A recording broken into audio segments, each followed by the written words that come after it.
जनता की बात जनता के साथ। नमस्कार, मी भाग्यश्री विस्पुते, जिल्हाधिकारी धुळे।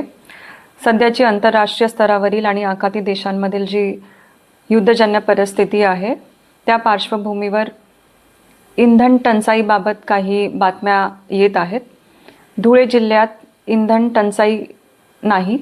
धुळे जिल्ह्यात 140 पेट्रोल पंप आहेत आणि तिघ तेल कंपन्यांकडून मुबलक साठा नियमितपणे पुरवठा करण्यात येत आहे। तरी नागरिकांनी कुठल्याही प्रकारच्या अफवांवर विश्वास ठेवू नये। पेट्रोल पंपांवर जी गर्दी करण्यात येत आहे ती करू नये।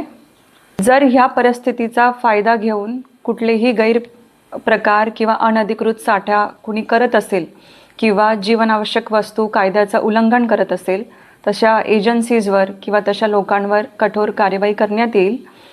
आणि सुरक्षितेच्या कारणास्तव सुद्धा कोणीही प्लास्टिकच्या बॉटल्समध्ये किंवा कंटेनर्समध्ये या गोष्टींचा साठा करू नये। तरी मी सगळ्या नागरिकांना आव्हान करते की कुठल्याही अफवांना बळी पडू नये। जी अधिकृत माहिती शासनाकडून किंवा प्रशासनाकडून तुम्हाला देण्यात येत आहे त्याच्यावर विश्वास ठेवावा आणि प्रशासनाला मदत करावी। धन्यवाद। जनता की बात जनता के साथ।